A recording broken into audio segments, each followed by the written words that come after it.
सभी मुक्ति भक्ति के प्रेमी सज्जनों को व साधु समाज को सतनाम साहिब बंदगी। तो प्रियजनों, सतगुरु कबीर साहिब का असली प्राचीन मूल ग्रंथ बीजक रामायणी नंबर 12 का भाग 1 आप सुन चुके हैं। आज आप भाग 2 सुनेंगे। देखिए, भाग 1 में आपने सुना इस प्रकृति अंधकार में ये किस पर ऐसा जंगल है जिसमें घोर अंधकार है और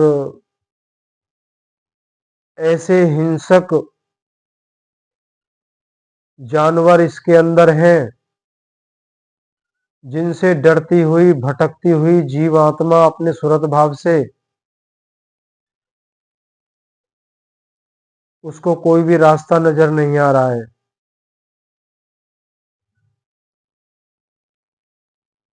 तो जीवात्मा को दोनों तरफ से ठगा जाता है, उसकी सोच को खत्म कर दिया जाता है और यह इस दायरे से ना निकल पाए। मान लो जन्म मरण से मुक्त ना हो पाए तो मन का इस जीवात्मा के ऊपर जो शासन चल रहा है ये कतई नहीं चाहता है। यह शुभ कर्मों में बांधता रहता है और विवेक बुद्धि को हरने वाला यह हरि नाम से मनी है। तो भाग 2 में सतगुरु कबीर साहिब किसान का उदाहरण देके समझा रहे हैं। आइए सुनते हैं।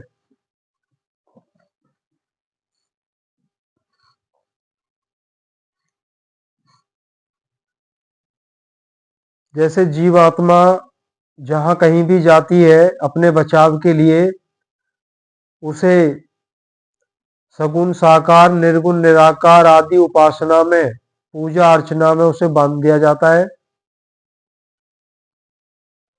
तो इसी का विवरण साहिब आगे समझा रहे हैं। सतगुरु कबीर साहिब कहते हैं, जैसे किसान किसानी तो करता है, यदि उसे किसानी की कला का रहस्य ज्ञात नहीं है तो उस खेत में डंठल पौधे खूब पर्याप्त रूप से उत्पन्न होते हैं किंतु उनमें बीज नहीं पड़ता है, तब खेती व्यर्थ हो जाती है। वैसे ही उक्त अनेक देवी देवताओं का अर्चन पूजन तथा यज्ञ यज्ञादि वेदोक्त कर्म जप तप यज्ञ पूजा आदि और अनेक प्रकार की सगुणोपासक एवं बाहरी पूजा पाठ आदि के करने से इस लोक में तथा परलोक स्वर्ग के सुख को धनादि ऐश्वर्य पदार्थों की प्राप्ति तो हो सकती है और स्वर्ग आदि लोकों से भी ऊपर के दिव्य लोक बैकुंठ गौलोक साकेत लोक को प्राप्त हो सकता है और वहां के दिव्य शरीर ऐश्वर्य सुख भी मिल सकते हैं, किंतु वे सब दिव्य लोक दिव्य शरीर तथा वहां के समस्त सुख और ऐश्वर्य पदार्थ सूक्ष्म तजोमयी तत्वों से बने हुए जड़ प्रकृतिमयी विनाशी है। अतः उसमें विशुद्ध आत्मज्ञान तथा मुक्ति रूप बीज नहीं लगता है। कह रहे हैं आप जो भी कुछ कर रहे हो, ये जैसे किसान किसानी तो करता है लेकिन उस कला को नहीं जानता है। जब कला को नहीं जानता है तो पेड़ पौधे तो खूब उगाएंगे लेकिन उनमें बीज नहीं पड़ेगा। जब बीज नहीं पड़ेगा तो सारी फसल नष्ट हो गई है। तो यहां पे जो बीज के बगैर जो पेड़ पौधे उगे हैं, तो वही साहिब ने कहा है ये पेड़ पौधों के रूप में आपको स्वर्ग में वहां के ऐश्वर्य सुख की प्राप्ति हो सकती है और भी दिव्य लोकों की प्राप्ति हो सकती है।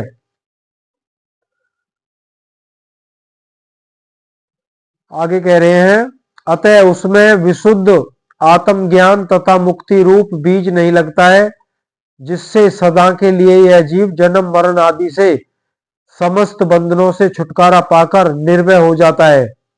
और उक्त दिव्य लोकों में जो सालोक, सामीप्य, सारूप और सायुज्य आदि मुक्तियां हैं, ये 4 प्रकार की मुक्तियां हैं, वे सब जड़ अनित्य हैं।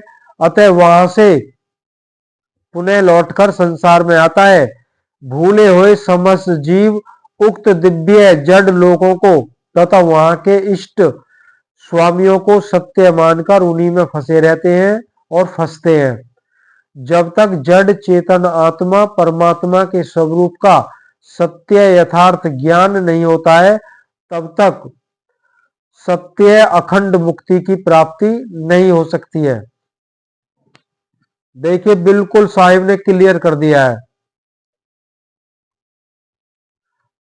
जिन्हें मुक्ति की सच्ची चाह है, जो भूख लगी हुई है, वो तो साहिब के वाणियों को सुनते भी हैं, विचार भी करते हैं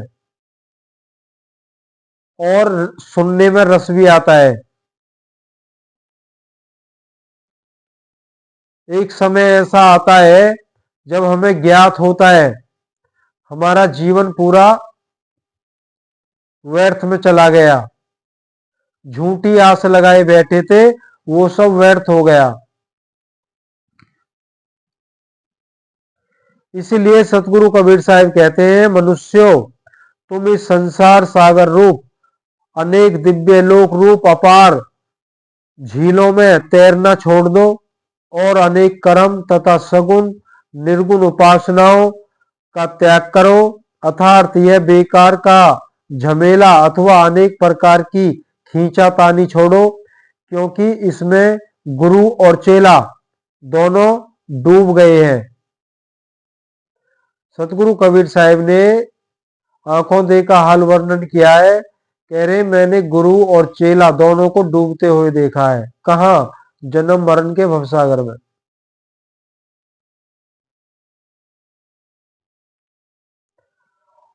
और वास्तविक तथ्य हाथ में नहीं लगता है। इसीलिए सर्व से परे, सबसे परे एक महाचेतन सतपुरुष परमात्मा की विशुद्ध भक्ति को करो और उसके द्वारा उसका साक्षात्कार करो, क्योंकि इस संसार सागर तथा अनेक लोक रूप झीलों में गुरु और चेला ये दोनों ही बूढ़े हुए हैं, मान लो डूबे हैं। यदि तुम भी ऐसा ही करोगे तो तुम्हारा डूबना भी अनिवार्य हो जाएगा। अतएव सत्य यही है कि सतगुरु की शरण में जाओ। और तीसरे पारत शब्द आया है यहाँ पे, और तीसरे पारत अर्थात पार्थी रक्षक अर्थात पारधी के बड़े भाई वंचक गुरु लोग मत पंथ के महंत आचार्य बनकर संसार सागर में डूब गए, जिन्होंने अपने मत को पुष्टि के लिए वाद विवाद दाव पेच जन्य दावा अग्नि क्रोधा अग्नि लगाकर वन रूप मानव समाज को दग्ध जला दिया। वे सब कुत्ते के समान भूख भूख कर मर गए, अर्थात व्यर्थ वाद विवाद करके मर गए। एक भी कार्य सियार से नहीं हुआ, अर्थात सियार के समान भूखने वाले वंचक गुरुओं से भी कोई कार्य सिद्ध नहीं हुआ। यहाँ पे वंचक गुरु कहा गया जो झूठे गुरु हैं। क्यों? अपने मत पंथ संप्रदाय को बढ़ाने के चक्कर में वो वाद विवादों में पड़े रहते हैं, अपना स्वरूप का उन्हें परिचय नहीं होता है। बस यही एक प्यास उनको लगी होती है कि हमारा पंथ ज्यादा से ज्यादा उसका फैलाव विस्तार होए। कह रहे ऐसे गुरु और उनके शिष्य इस जन्म मरण के भवसागर में डूबते देखे गए हैं।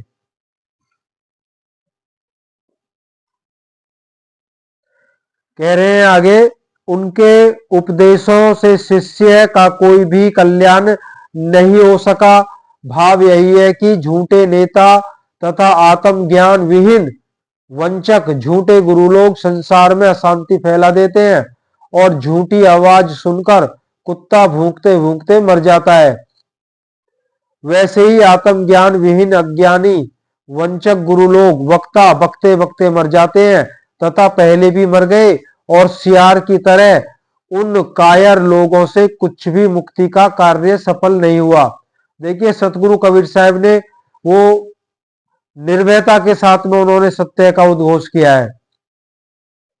बगैर किसी डर के उन्होंने सत्य का उच्चारण किया है, स्पष्ट बोलते थे वो। अब उन्होंने अपनी वाणी में कहा है, तीसर ब्रह्मादिक सबई पंडित बूढ़े धाय, कर्म उपासना प्रचार करी सब जगदीश दीन जराय। ब्रह्मादिक पंडित सबई भूखी भूखी मर जाए, वेद भरोसा किए थे काज ने काहू बनाए। इसका भावार्थ आप सुन चुके हैं, शब्द बाद में आया है, पहले साहिब ने इसकी व्याख्या कर दी है जो भी आपने सुनी है। सतगुरु कबीर साहब कहते हैं कि मूस, चूहा और बिल्ली ये दोनों एक साथ कहिए कैसे रह सकते हैं। कल भी आपने सुना था, चूहा अचरज एक भयो भारी, मूसई बिलाई एक ही संग।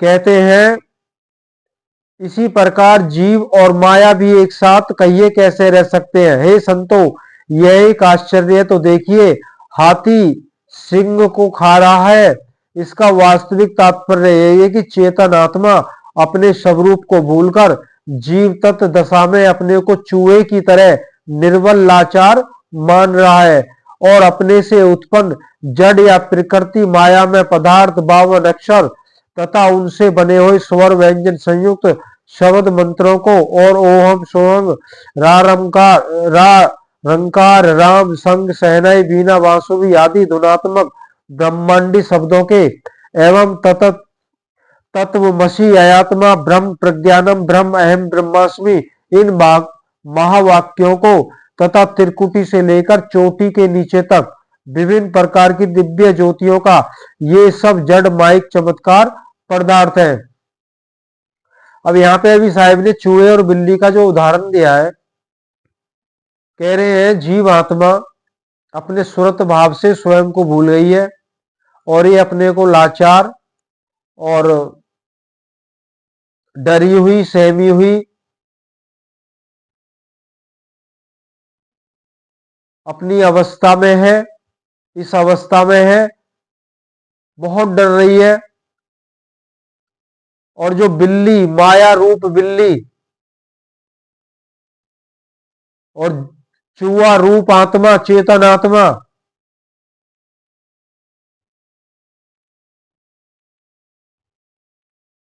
चेतन आत्मा के ही वजूद से जड़ माया और जो भी नाम गिनाए हैं, जितने भी शब्द मंत्र आदि हैं, स्वर व्यंजन संयुक्त बावन अक्षर, ये मन माया सब इसी में आ गया है। कह रहे चेतन आत्मा के माध्यम से ही उसकी जो चेतन धारा है उसी के बल पे इन्होंने आत्मा पे कब्जा करके और स्वयं राज भोग रहे हैं। यही आश्चर्य की बात है।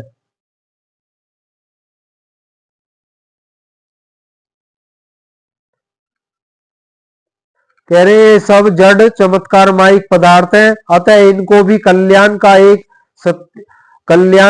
सत्य मान रहा है और उसमें अपने लक्ष्य की स्थिति कर रहा है। इसी में चेतन आत्मा इसी में अपने स्वरूप की लक्ष्य की पूर्ति करना चाहती है, इससे आगे का उसे कुछ नहीं पता है। देखो, आश्चर्य यह है, मेरे द्वारा ही ये समस्त संसार की रचना हुई है। जो भी पूजा पद्धति है, जप तप यज्ञ यज्ञ आदि कर्म, मैं ही मेरे मेरे से प्रकट है, और मैं ही इनके सामने गिड़ गिड़ा के अपने बचाव की भीख मांगू, ये कहां तक उचित है। बस इसी को समझ गए तो मुक्ति में देर भी नहीं है।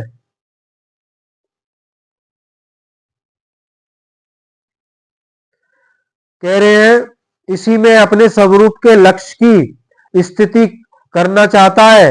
कौन? जीवात्मा। और इन सब जड़ पौमाइक पदार्थों की बिल्ली की तरह अपने से सबल मानकर उनकी प्राप्ति का साधन अभ्यास करके अपनी गति मुक्ति कल्याण समझ रहा है। तो अब विचार करिए, आत्म चेतन ज्ञान में अविनाशी है और यह सब जड़ विनाशी पौमाइक पदार्थ है।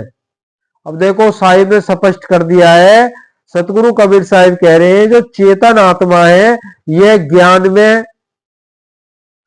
अविनाशी है और यह जो भी अभी नाम गिनाए गए हैं संपूर्ण प्रकृति जड़ है, अनित्य है, सत्य नहीं है और इन्हीं से अपने स्वरूप का परिचय पाना चाहती है ताकि मैं इन बंधनों से छूट जाऊं। अतः ये दोनों सर्वदा काल एक साथ कुशल पूर्वक कैसे रह सकते हैं? अब जीव आत्मा रूपी चूहा और बिल्ली रूप माया दोनों एक साथ तो नहीं रह सकते। ऐसा ही होता आ रहा है तो बचते भी नहीं है। बार बार जन्म, बार बार मरण, बार बार जन्म, बार बार मरण।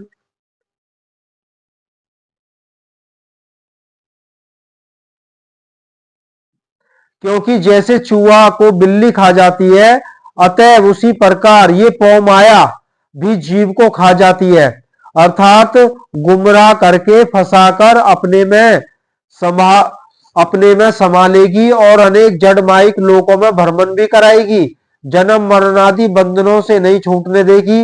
अतः हे संतो, और भी एक आश्चर्य देखिए कि ये हाथी रूपी मन अपने से सबल सिंह की तरह बलवान सिंह रूप इस चेतन आत्मा को अज्ञान दशा में इन सब जड़ पौमाइक पदार्थों को सत्य मानकर उनमें फंसाकर अपने में समाये हुए है, अर्थात अपने वश में करके विषयों में फंसाकर खा रहा है। अब देखिए जो हाथी है, हाथी यहां पे मन को कहा गया है और शेर जो है जीवात्मा है, लेकिन हाथी ने उस शेर रूपी जीवात्मा पे कब्जा किया है,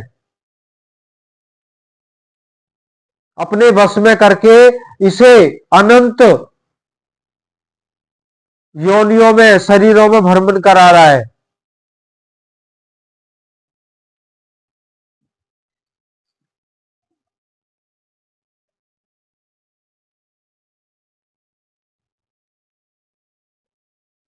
इस चेतन आत्मा को अज्ञान दशा में इन सब जड़ पौमाइक पदार्थों को सत्य मानकर उनमें फंसाकर अपने में समाये हुए है, अर्थात अपने वश में करके विषयों में फंसाकर खा रहा है एवं नाना विषयों में फंसाकर भटकाता है, छूटने नहीं देता है। मुंह यहाँ पे साहिब ने विशेष व्याख्या की है, मूस के समान अज्ञानी शिष्य है, चूहे के समान अज्ञानी शिष्य है और बिलाई बिल्ली के समान आत्मज्ञान विहीन अज्ञानी वंचक गुरुओं की अनेक कर्म रूप तथा अनेक देवोपासना रूप पौमाया ये दोनों एक साथ कैसे रह सकते हैं? जैसे मूसा और बिल्ली का विरोध है, दोनों एक साथ नहीं रह सकते, वैसे ही जीव और माया का विरोध है, अतः दोनों एक साथ नहीं रह सकते हैं। जैसे चूहा और बिल्ली का एक साथ रहना चूहे के लिए विनाश का हेतु है, वैसे ही जीव और माया का एक साथ रहना भी जीव जन्म मरण का हेतु है। इसलिए सतगुरु कबीर साहिब कहते हैं, हे संतो, ये आश्चर्य तो देखिए कि हाथी सिंह को खाता है, अर्थात मन माइक विषय पदार्थ जड़ होने से हाथी के समान है और जीव आत्म चेतन होने से सिंह के समान है। जीव को मन विषयों में फंसाकर खाता है, अपने वश में कर जन्म मरण के बंधनों में डालकर अनेक योनियों में भ्रमण कराता है। तो प्रेमी सज्जनों, ये थी सतगुरु कबीर साहिब की रामायणी नंबर 12। आपने आज भाग 2 सुना है। देखिए साहिब ने तो बिल्कुल स्पष्ट खोल के वर्णन किया है, इससे ज्यादा तो सहजता हो भी नहीं सकती है।